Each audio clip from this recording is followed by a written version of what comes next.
Sir, good morning. Hope the screen is visible to all of you, right? Hello? Yes, sir. Yes, sir. Okay, sir.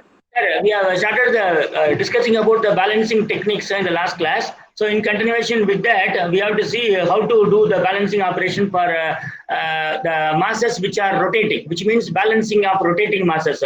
How to solve the problems related to balancing of rotating masses. So, just we have to incorporate either one or two counterbalances with the help of which you will be able to remove the unbalance present in the system. So, a small recap of what we have seen in the previous class.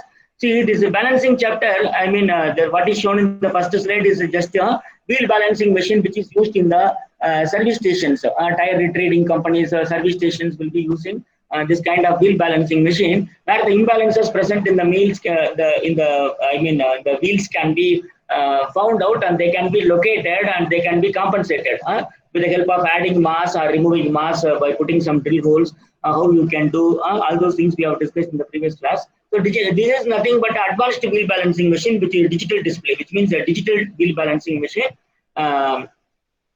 Anyhow, to start with, we have discussed about the simple ways by which the balancing can be done in the industry front, which means, for example, if a wheel or a disc, circular disc has to be balanced, it should be mounted with the help of a shaft, and the shaft should be again mounted on two rails, and we have to ensure that the friction between the rails and the shaft which is carrying the disc should be kept as low as possible, which means as if it is a frictionless contact. So in that way we have to maintain. Then when you rotate the disc, we have to put a paint mark or chalk mark upon the disc. Then we have to rotate the disc by giving initial displacement. So after some rotations in clockwise direction, let us say, it will come to a stop. We have to observe the position of the paint mark. Then again the trial should be continued, which means the second trial we have to go for the second trial. The second trial we may rotate it in the opposite direction, which means counterclockwise direction. Again, after some number of revolutions, it will come to a stop. We have to observe the position of the paint marker. Again, the third time, the trial may be conducted in the clockwise direction. Again, fourth time in the anti-clockwise direction, which means in a zigzag way. Each time we have to give different amount of force, so that the number of revolutions executed by the wheel will be different each time, and the direction of rotation also will be different. Which means we are trying all the possible ways by which the wheel can be rotated, and it will be allowed to come to a stop after a certain time. Which means it will stop by itself after a particular time. So when it comes to stop, then naturally we have to observe what is the position of the chalk mark or what is the position of the paint mark. See, if the chalk or paint mark happens to be present in the scattered manner, which means each time if the chalk mark is coming in different position. For example, for the first time when the disc comes to a stop, if it is present in the first quadrant, second time it is coming in the third quadrant, third time in the fourth quadrant, fourth time in the second quadrant. Like that, if the placement is differing each time, which means the wheel can be considered as a balanced one. We have discussed about it, because only if the wheel is balanced, depending upon the number of revolutions it is executing, what is the force given initially for displacing the wheel, it will come to stop at different positions for each trial. So from this we can easily infer that the disc is properly balanced, which means the center of gravity of the disc coincides exactly with its geometric center, which means there is no unbalance present in the system. They don't use the word imbalance, they normally say unbalance, unbalance present in the system. So the mass center is coinciding with that of the geometric center of the disc. So that is why we are able to get the different positions for the paint mark or chalk mark each time when you perform the trial. Whereas if at all the wheel is having some sort of an imbalance, which means the mass is concentrated on a particular point which is away from the center of gravity point, which means away from the center of rotation, then naturally what happens is whatever may be the number of revolutions it executes, whether it is rotating in clockwise direction or anti-clockwise direction, finally when it comes to stop, always it will try to stop in such a position that the point where the center of gravity lies will be as close as possible to the ground.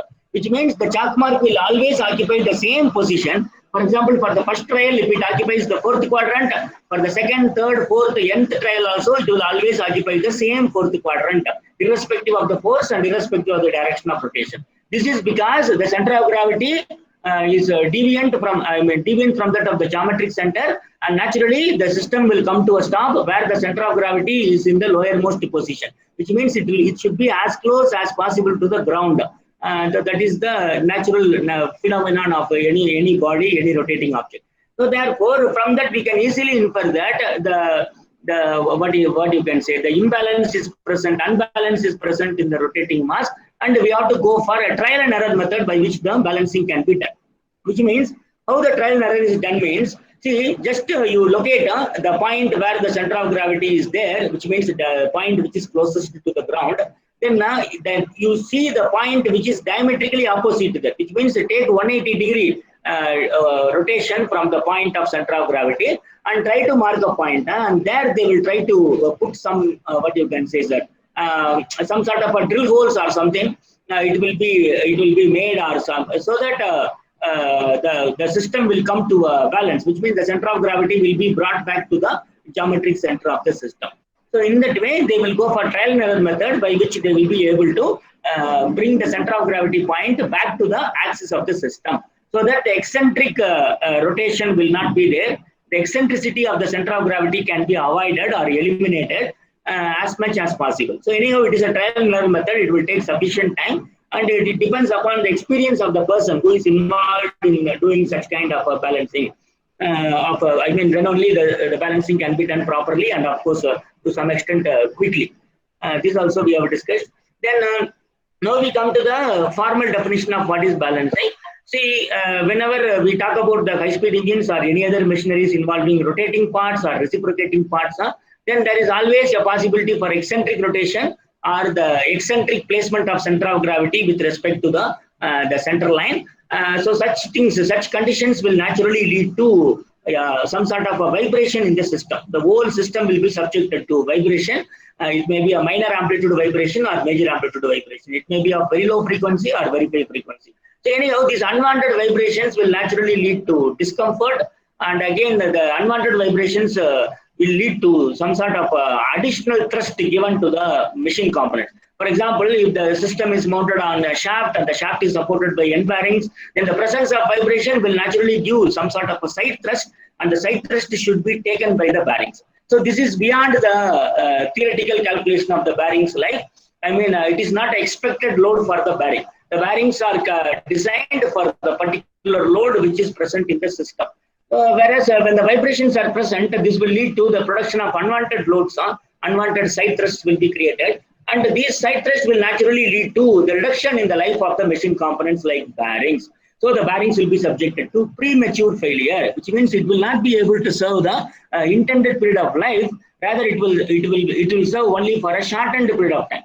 So this reduction in life of the components like bearings, owing to the presence of the unwanted vibrations in the system, so this can be directly mapped to the presence of the unbalance in the system. So whenever the unbalance is present in the system, then there will be inertia forces and there will be inertia torques, and these things will naturally lead to the vibration phenomenon, and vibration will again reflect in the form of premature failure of the machine components. Like it will be subjected to fatigue failures, because the cyclic loading, variable cyclic loading will naturally lead to fatigue of the components, and the fatigue failure it will be subjected to fatigue failure. That's all. So that is why we have to remove the unbalance. So what are the causes, or what are the sources, root causes for the unbalance which is present in the system? So those things are mentioned here. All things will be related to one central point. Anyhow, eccentric rotating or eccentrically reciprocating masses, this we have discussed. Unsymmetry caused during production process, which means in the production process, a circular disc may not be exactly circular. There may be a bit of ovality present in the system. So this may lead to some sort of imbalance in the system. And the third thing is we expect the density of the material, properties of the material like density to be uniform throughout the material. Whereas in reality, again, because of the production process, or maybe because of the process by which the raw materials are, it is prefabricated like a casting process. See, before it comes to the production stop, it will be prefabricated like a precast the components are there. No, so those kind of components will naturally have a non-homogeneity, which means the density will not be uniformly distributed. There will be non-homogeneity of such kind of material. So these things also will become the reason for the presence of unbalance in the system. And elastic deformation during running, which means this is to a minor extent only, which means during the high-speed running conditions, sometimes it may be subjected to elastic deformation. Owing to the presence of load, there may be elastic deformations to which the components will be subjected to. and then naturally the center of gravity will be deviant from that of the expected center of gravity. Then faulty mounting, which means the mounting in the end bearings may not be proper. It will be tightly fit. Sometimes interference which will be used. So these things will not allow the shaft and the associated rotating components to rotate freely and properly, and this may lead to unwanted vibrations of the system. And again, the bearing itself may not be properly aligned, which means the interior surface of the bearings may not coincide with the it may not be concentric with that of the axis of the shaft. So whenever the axis of the shaft and the bearing orientation are not parallel, which means we can talk about when they are not going to be concentric, then naturally what happens is, which means the bearing center may not coincide with that of the shaft axis. Actually, they should be the same point, whereas it may not be so in some cases. So the improper placement of the bearing, and the improper orientation of the bearing. So these things also may become the reason for the creation of the vibration, and again the creation of the unbalance in the system. Then sometimes plastic deformation may take place depending upon the temperature at which the operations are carried out, and depending upon the stresses which are induced in the material. It may not be only in the plastic zone. Sometimes it may be in the what you can say. It may not be it may not be only elastic deformation. Sometimes it may be in the plastic deformation zone too. And this is also a possibility, but it is a very rare possibility. The rotating components will exhibit the load-based deformation, which will mostly fall under elastic deformation category, but sometimes it may go to plastic deformation also. But if the plastic deformation occurs, then naturally the amplitude of the vibration created will be very high, and it will lead to a very quick failure of the components. Actually, it's not at all acceptable. Actually. So it means the problem is it should be considered as not only a balancing problem, but some other major issues are there, and unless and until we solve them, we cannot talk about balancing. So the problem becomes a bigger one. Then these things, you see, balancing is a technique of eliminating unbalanced inertia forces and couples. Excuse me, sir, I will close the door and come. It's a bit noisy.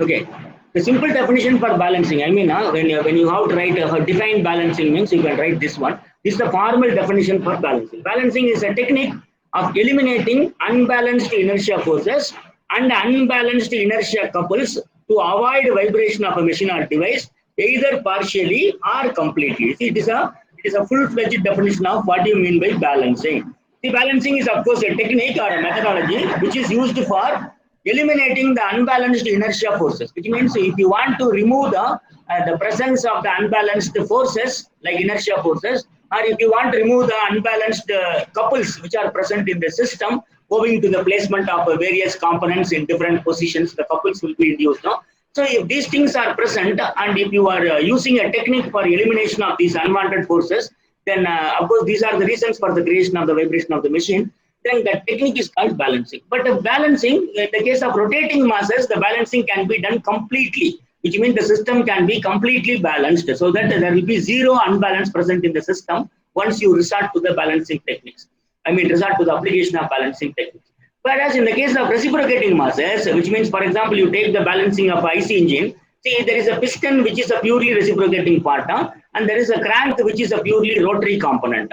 So if you try to balance the rotating crank by putting a counter mass, then the what you can say, crank will be completely balanced, whereas the piston may not be fully balanced. Or if you want to balance the piston completely, which means the reciprocating part, if you want to balance completely, then naturally the balancing on the crank may not be a complete one. Which means if you take the system as a whole, which consists of both the rotating and reciprocating masses, then the complete balancing of one component will hamper the complete balancing of the other. Which means, for example, if you balance the reciprocating parts completely, then this itself will become the reason for creating unbalance in the rotating component. And vice versa is also applicable. Which means for such kind of system, the single cylinder engine or something, when we talk about such kind of engines balancing, then we have to resort to something called as a partial balancing. So this is one important technique called as a partial balancing of locomotives, a partial balancing of single cylinder engine, But however, when you talk about a 4-cylinder engine or 6-cylinder engine, there is always, there is a possibility. We cannot say in all the cases, by changing the firing order and by applying the proper balancing, then there is a possibility that the multi-cylinder engines can be completely balanced. Okay, because anyhow, there we have to talk about the primary balancing and secondary balancing. So the primary balancing can be completely arrived. Then also secondary balancing is difficult to arrive in all the cases. So these are some problems related to the balancing or the application of the balancing technique. That is why in the definition itself they have given the balancing can be done either partially or completely. So that's what else is given. Premature fatigue failure of component due to vibration and bearing loads can be avoided. Of course, we have discussed about it previously. So that now we are going to bifurcate into two streams. One is we will talk about one major area called as balancing of rotating masses. So after completing this, which means after learning the techniques, the tools and techniques, how to solve problems related to balancing of rotating masses, we can jump into the second major portion, which means that is the balancing of reciprocating masses, which is almost like a partial balancing of the system. So anyhow, that is a bit tough actually when compared to this part. This is somewhat easy. Just like you can glide through these topics, they are easy to understand. Sir, are you following, sir? Am I audible? Hello? Yes, sir. Yes, sir. Okay, sir. Okay. Then I can proceed. I can continue, right? 1 minute, sir. Let me note down the advance.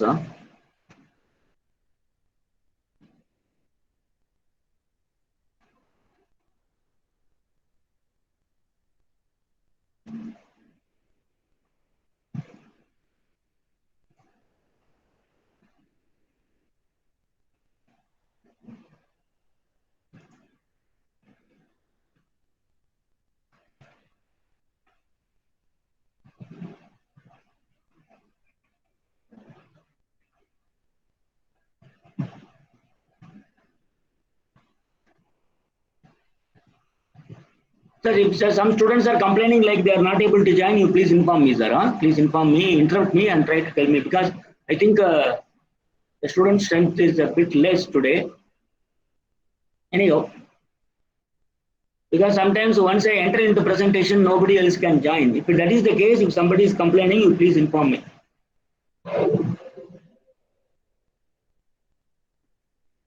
Okay, sir. So balancing of rotating masses. You see, when a mass is attached to a rotating shaft, it exerts some centrifugal force. See, the whole concept of balancing of rotating masses is related to how to counterbalance the centrifugal force. That is the central idea. Which means the presence of a rotating mass will always create a centrifugal force, because whenever the mass is rotating with respect to a center point, then naturally, depending upon the radius at which it is rotating, it will create one radial force. That radially outward force, of course, radially outward force which it is creating is a natural phenomenon called as centrifugal force, and we all know about it.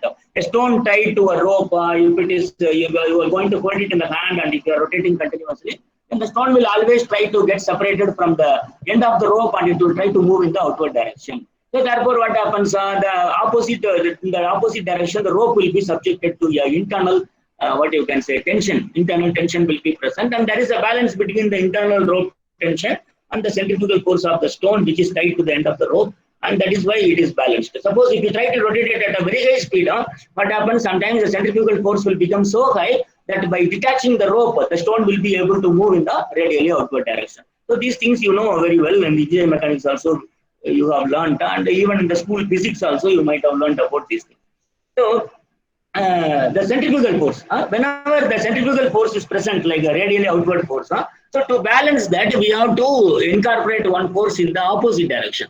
So that force will be nothing but a balancing force. So for that, what we can do, see, whenever we will see one by one when the case comes with the diagram, it will be easy for you. For now, you take it like the centrifugal force should be compensated. That is the central idea behind balancing of rotating masses.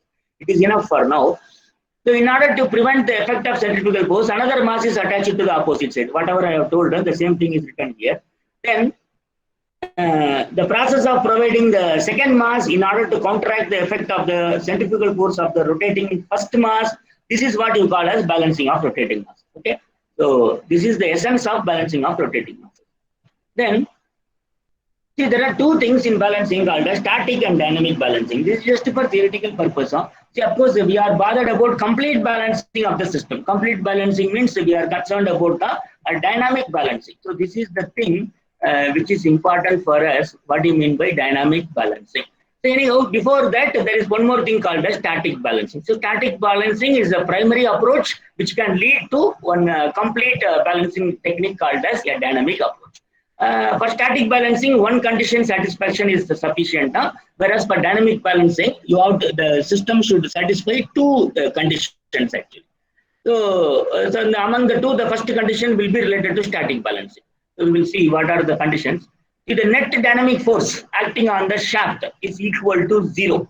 So this is the condition for static balancing, which means when you say a system is statically balanced, which means that the centrifugal forces are balanced, which means we don't talk about a moment or couple or something.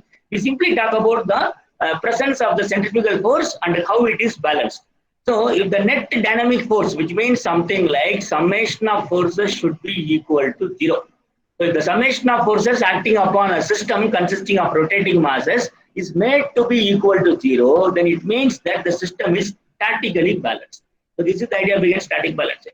And when you talk about dynamic balance, then in addition to the above condition, which means, you see, this is important. In addition to the, which means already we talked about what is static balancing, where summation of forces should be equal to 0. In addition to static balancing condition, one more condition should be satisfied, which means the net couple, which means you can loosely take it like moment.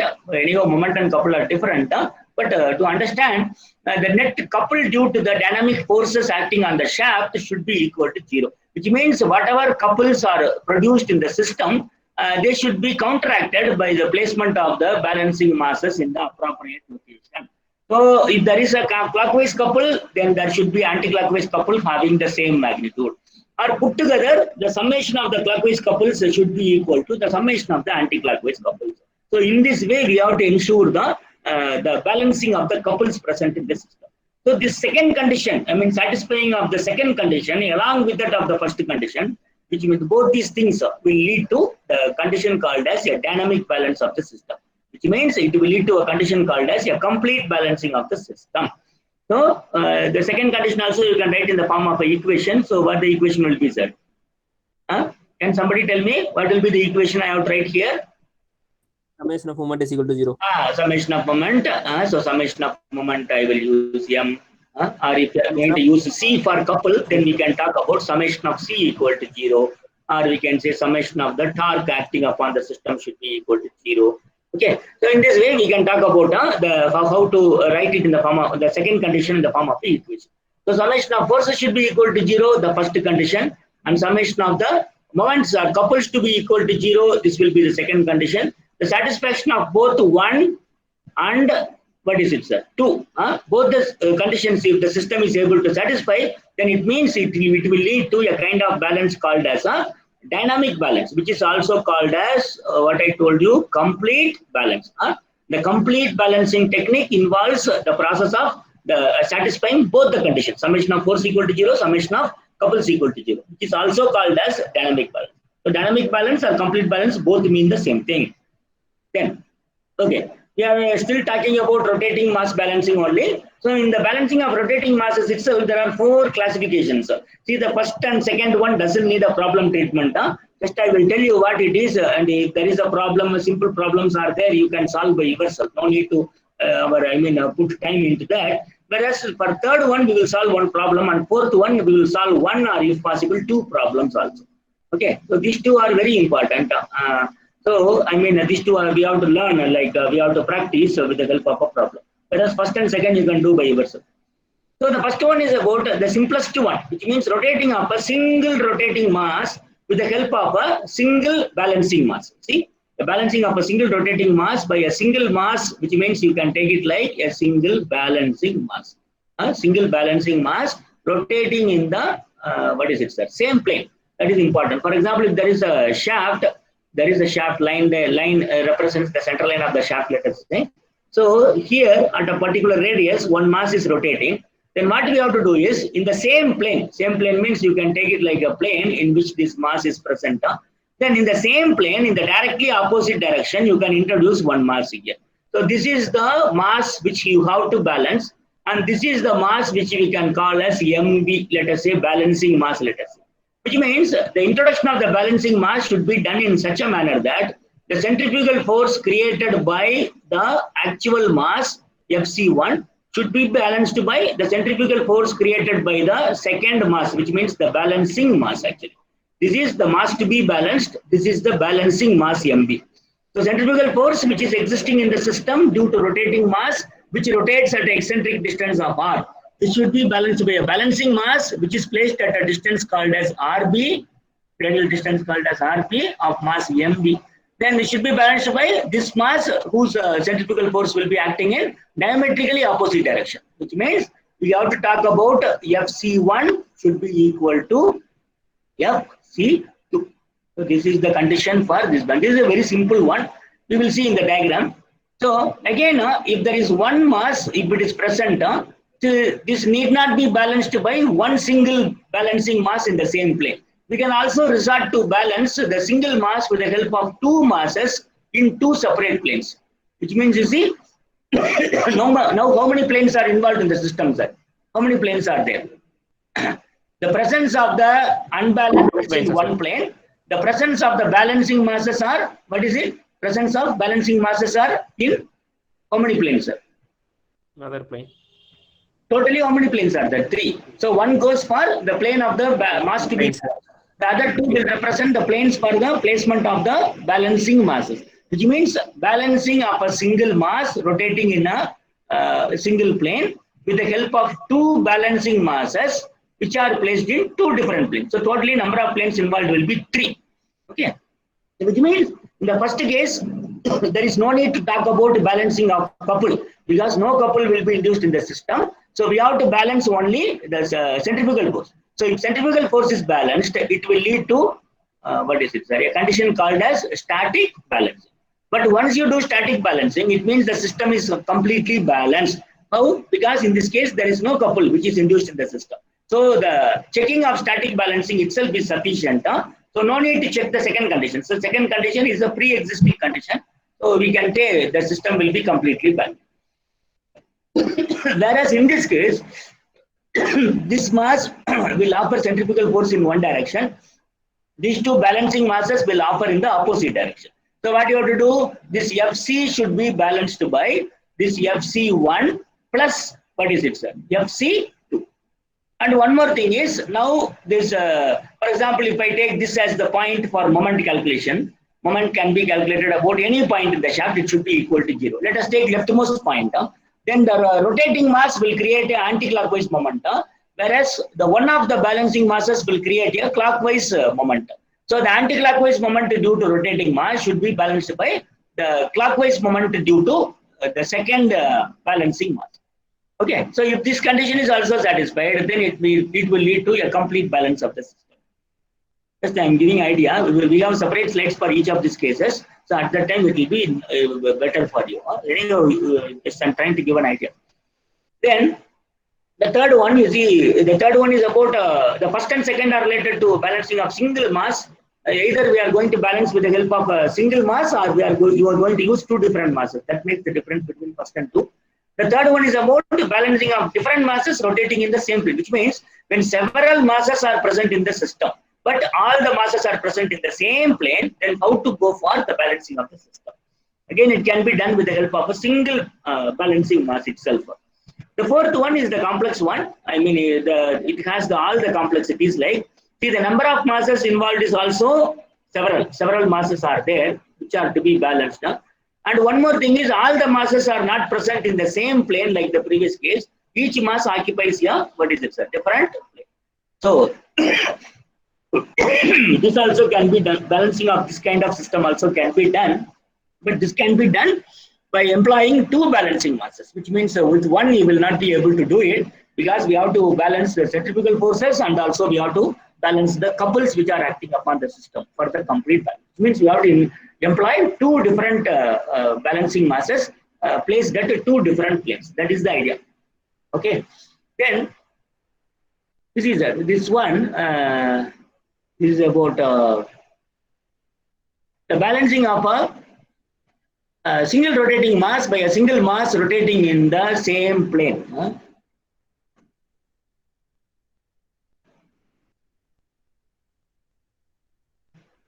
will not go, it seems.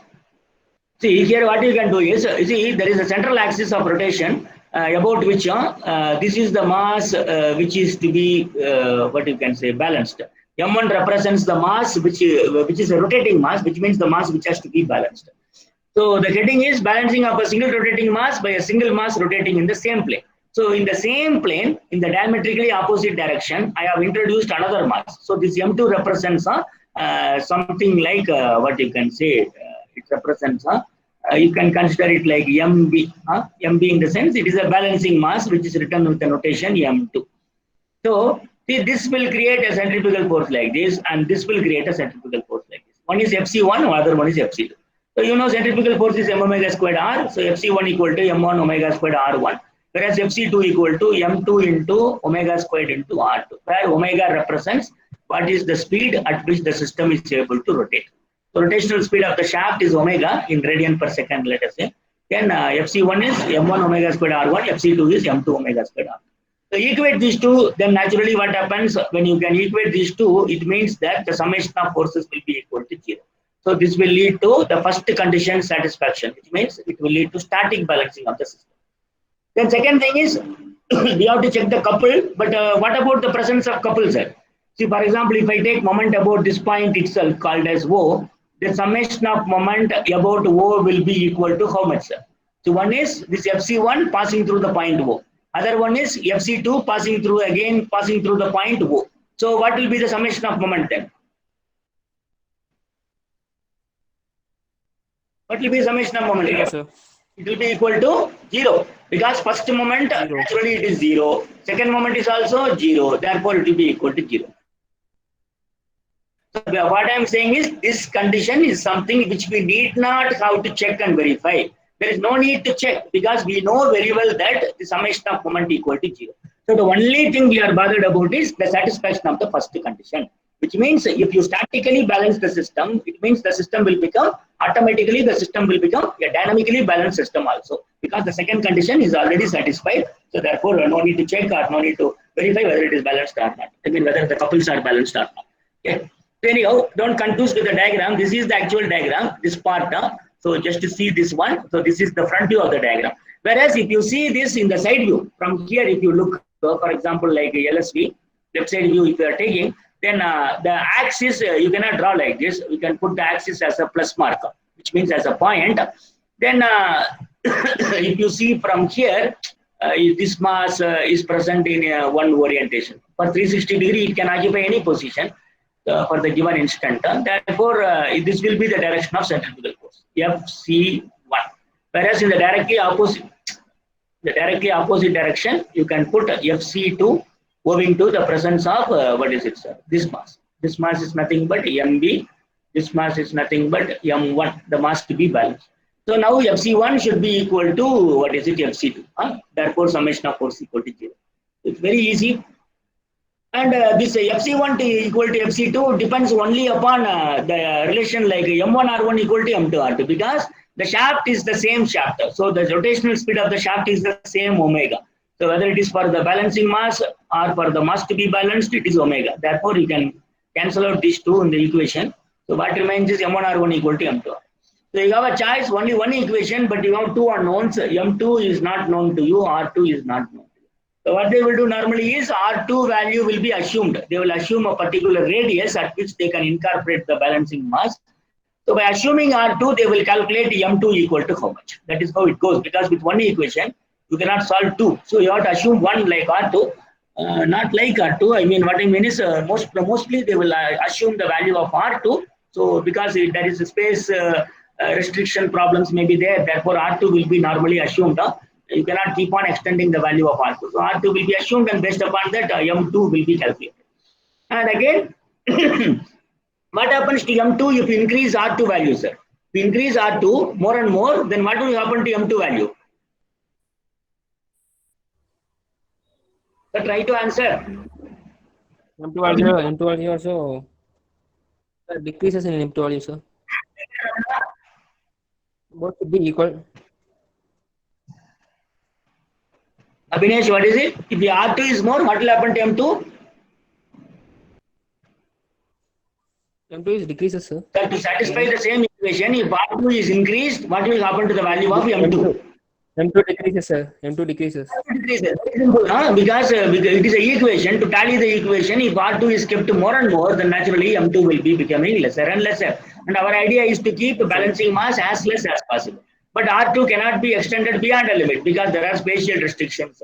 So therefore, you got to keep R2 as big as possible, as large as possible, and so that M2 can be kept as minimum as possible. That is the idea. So what is there in solving problem in this? One mass is given, and if they ask you to find what is the balancing mass and the radius of rotation are given, you can use M1 R1 equal to M2 R2, assume R2 value, and you can find what is M2. Or R2 also they may give, and you have to calculate what is M2. So no need to solve problem in this. Next one is the second category, which means this one, the second number 2, balancing of single rotating mass by two masses rotating in differently. Okay. So here, just you see, you have to see carefully, then you will understand. And once you understand, there is nothing in this. There are again two possibilities in this. The first possibility you see, one is the placement of the, we can say disturbing mass. See, disturbing mass is a term which we can use for the mass which is to be balanced. The mass to be balanced can also be called as a disturbing mass, which means in the first case, this is the disturbing mass, which means the mass to be balanced is the disturbing mass. The mass we are using for the purpose of balancing can be called as balancing. So this is MB, and we can say, let us say this is MD, the mass to be balanced. So MD is the actual system. What is the mass present, rotating mass? What is the rotating mass present in the system? It can be called as MD. And the masses to be masses which we are using for the purpose of balancing, they are named as M1 and M2, or we can call them as MB1 and MB2. Anyhow, in the first case, the mass to be balanced is placed in the middle, and which means the disturbing mass is placed in the middle, and balancing masses are placed in the end of the shaft. Which means at the two ends we have the balancing masses. In between the two masses, we are having the disturbing mass. So this is the layout. This is the sequence of arrangement of the masses. So if this is the case, then how to do balancing? So you see, first you see the side view. If you see from here, they have marked the, because if you see, can you understand this diagram? If you see from here, three-dimensionally, the axis will be like this. So this may be the presence of, what you can say, sir, we take it like, this may be, this is the orientation for the, what you can say, the disturbing mass. Then what will be the orientation for the other two masses? So one mass is present here, one mass is present here, three-dimensionally. Anyhow, to have summation of force equal to 0, these two also should be in the same orientation. Therefore, it will be like this. This will be like this, and this will be like this. So these two will be in this direction. So it is like these two downward are balanced by this one in the upward direction. And this is the axis. So that one this is just a three-dimensional pictorial representation. But anyhow, if you can understand this, then this also is easy, because if you see from the left side, to get left side view, you will get the axis will be marked as a single point. The point will represent the total axis.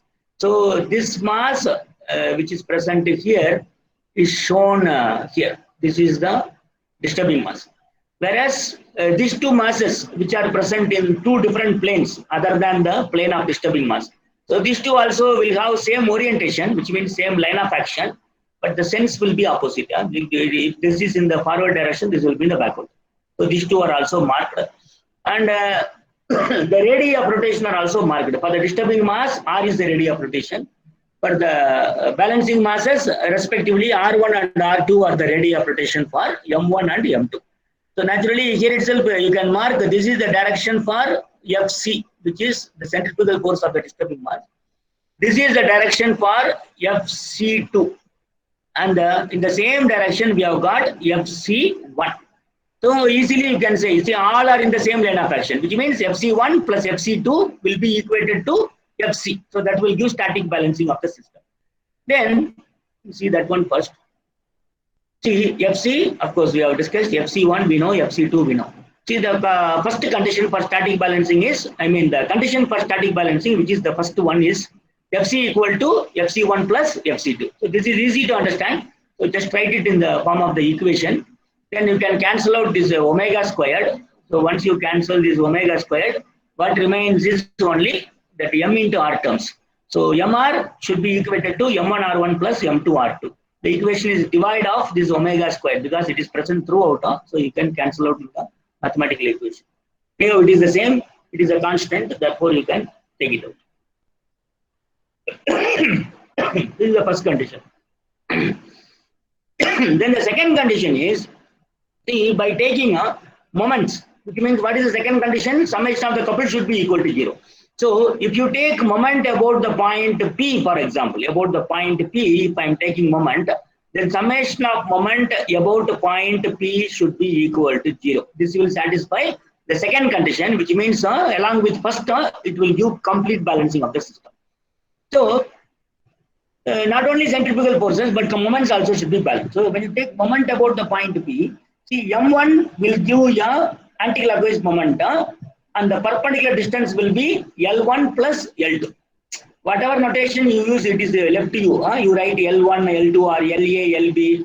You can write your own notations. The idea is M1 will give a moment which is anticlockwise, and the moment arm, which means perpendicular distance, will be L1 plus L2. And the disturbing mass will give you what kind of moment, sir? About the point P, it will give what kind of moment? Clockwise. So therefore, the clockwise moment of this disturbing mass M will be at a distance of L2. So what we can do is, you can equate these two. See, when you take moment about the point P, then moment due to Fc1. You see this one, this Fc1. Here it will be Fc1. See, here it is not right to mark the direction like this because the mass is not vertically downward. See, this is the real position, orientation. So this is the direction of Fc1. And this is the direction of Fc. The same direction you cannot mark it here because it will be misleading if you put the direction as vertically downward. But anyhow, at least we can say it is downward. Though it is not vertically downward, we can at least say it is downward.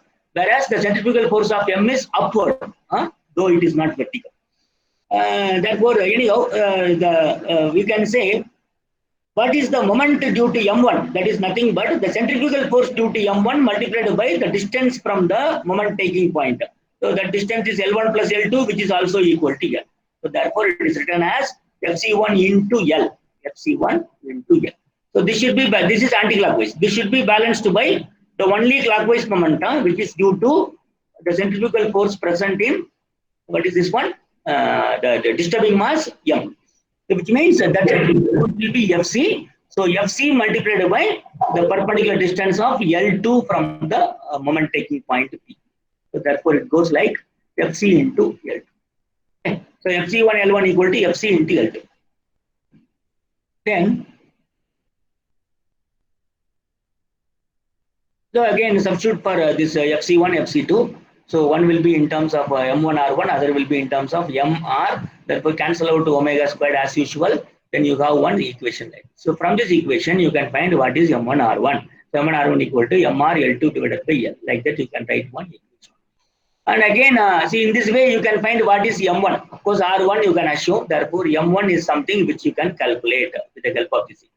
Similarly, how to find M2? So for finding M2, you can take moment about the other point. Instead of taking moment about P, you can take moment now about the point Q. So when you take moment about the point Q, which will not participate in the equation, sir? The centrifugal force due to which one will not participate?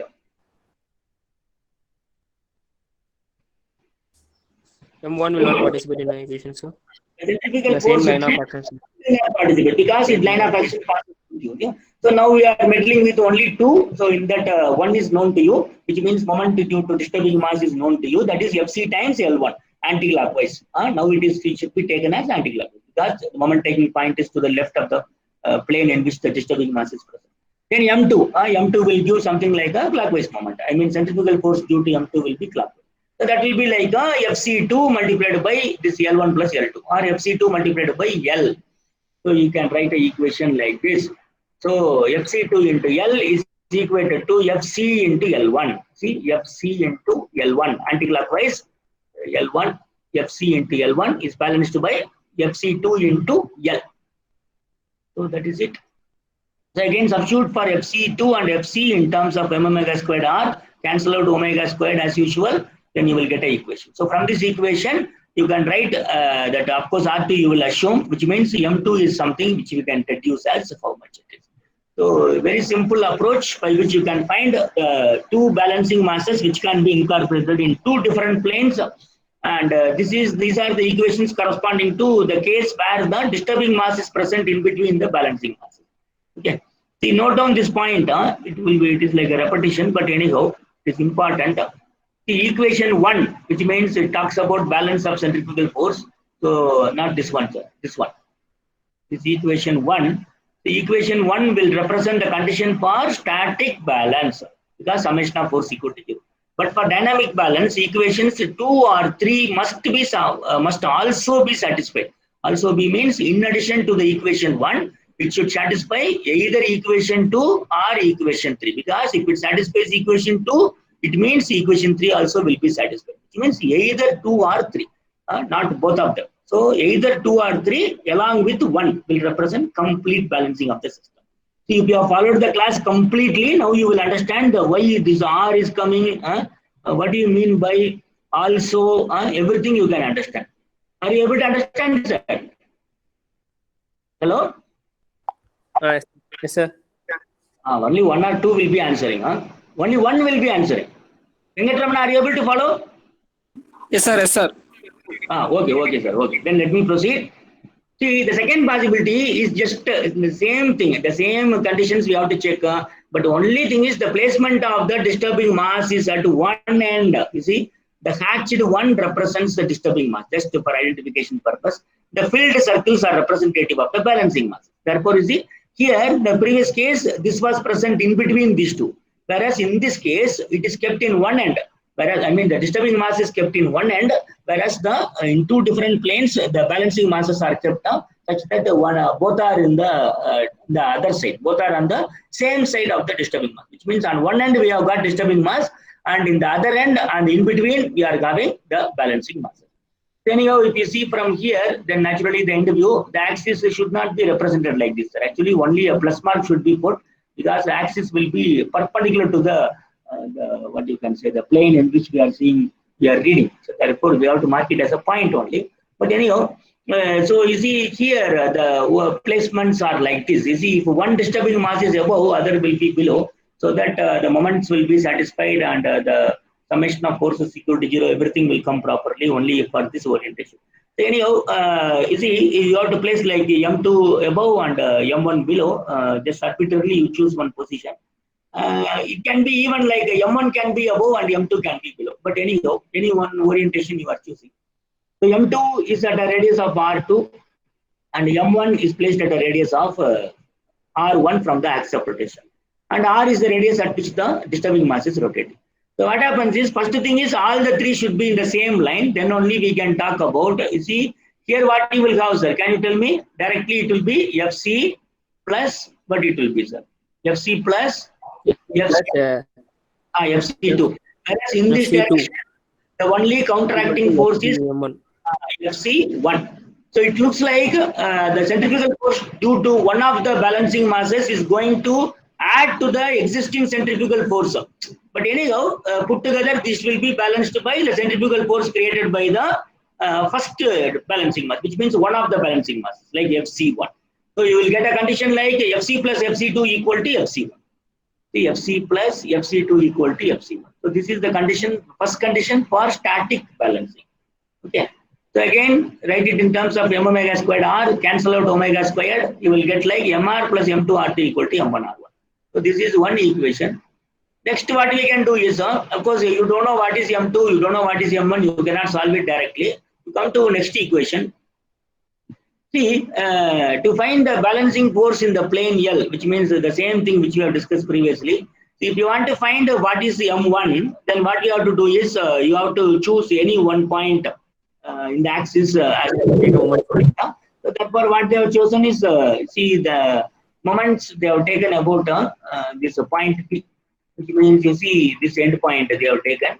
So once you choose this end point, what happens is the moment due to this unknown M2 will not participate because this moment will vanish into 0. So moment due to this M2 will be 0. Moment due to M2, it can be taken as a value which is equal to 0. So what remains is moment due to the balancing mass M1 and moment due to the disturbing mass M. So M will create a moment which is like a clockwise moment and M1 will create a anti-clockwise moment. So this is due to the centrifugal force Fc and this is due to this centrifugal force which is like a Fc1. So based upon Fc and Fc1 you will have one equation.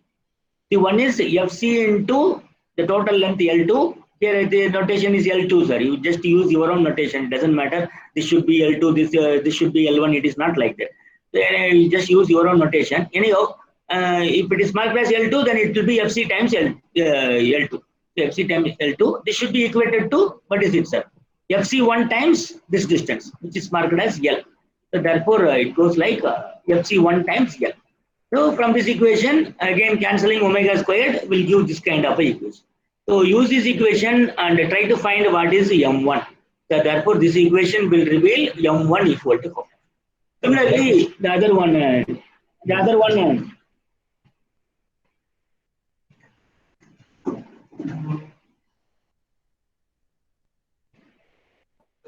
Sir, the mass of M1 is more, sir, compared to M. That depends, sir. When we talk about the presence of, when we talk about the usage of two masses for the purpose of balancing, then the idea is like to keep both M1 and M2 as small as possible. It means by increasing the value of R1, R2, they will try to keep both M1 and M2 as small as possible. Whereas between M1 and M2, there is no choice like M1 should be lower, M2 should be higher. There is nothing like that. But when compared to the original disturbing mass, naturally they will try to keep M1 and M2 as much lower when compared to the disturbing mass M. So anyhow, the other equation you can see about The moment point is Q. Instead of P, they have taken the Q as the point because by taking Q as the point, moment due to the unknown M1 will not participate in the equation. Now it is between the moment due to centrifugal force of M2 and moment due to the centrifugal force of M. So the centrifugal force of M clockwise, M2 centrifugal force anti-clockwise. So you can equate these two. So it goes like Fc into L1 can be equated to Fc2 into L. So Fc into L1 can be equated to Fc2 into L. So therefore, again using this equation, you will get a relation. You can assume R2 and you will reduce M2 equal to how much. So therefore, you can use these two equations to find what is M1 and what is M2. So you can use in this equation also now to cross check whether this condition is satisfied or not. Okay. So it is better to go for this equation and find what is M1, and if you go back to this equation itself, you will find what is M2. So no need to apply moment to both the ends. So any one you can check, sir. Either you use this or you use this in conjunction with that of the static balancing condition. So by that you will find what is M1 and what is M2. That's so it is the same discussion goes for the previous case also. Here also you can use the static balance equation. And in addition, you can use either the, not this one. You can use the static balance equation. In addition to this, you can use either the first one or the equation number 2 or equation number 3. So that will give only 2 equations are needed total. So that is about this one. The next one in this problems will come, but it is very simple. If you get a problem in this in the examination, you are lucky actually. It is so simple to solve. It is about a case where the several rotating masses are present in the system, but one advantage is all the rotating masses will be rotating in the same plane.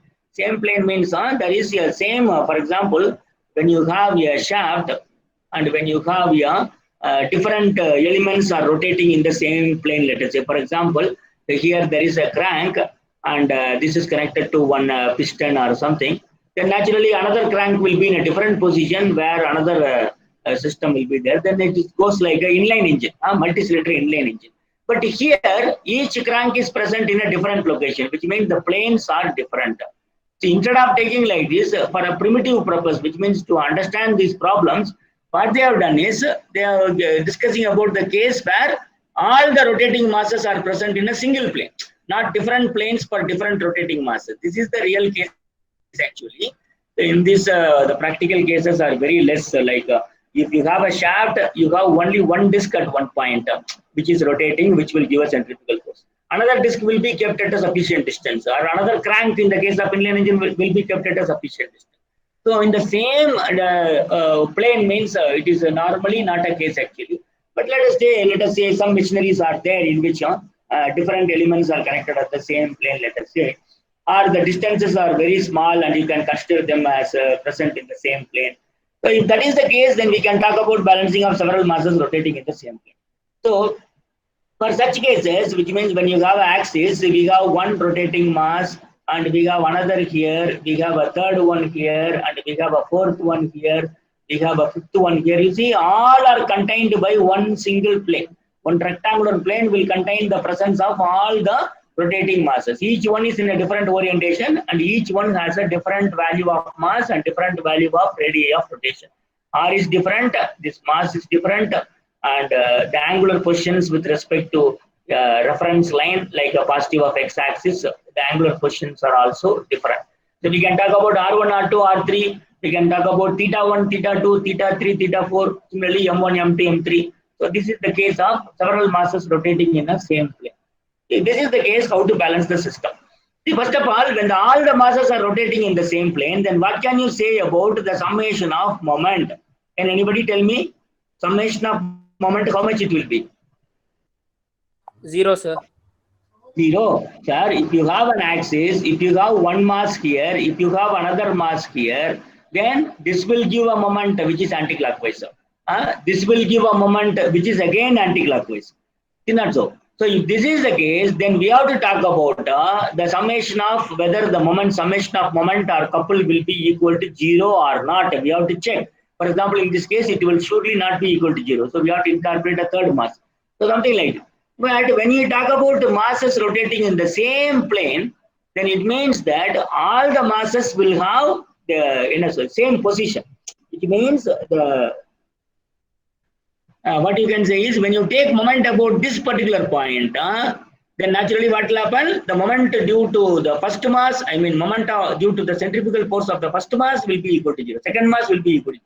So each one will be separately equal to 0. So if there are 5 masses, you have to put it like 5 times like 0 plus 0 plus 0 plus 0 plus 0. Then again it will be equal to 0. So no need to check this condition in this case. So the only thing we are bothered about is nothing but, what is it, sir? What we are bothered about? Summation of, what is it? Centrifugal force.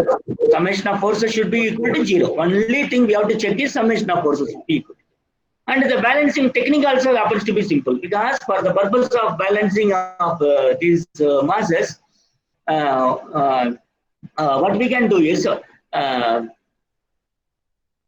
we have to incorporate just one balancing mass. One single balancing mass is sufficient, and the position of the balancing mass or the orientation of the balancing mass should be such that it will be able to counteract the resultant force, resultant centrifugal force of all these disturbing masses.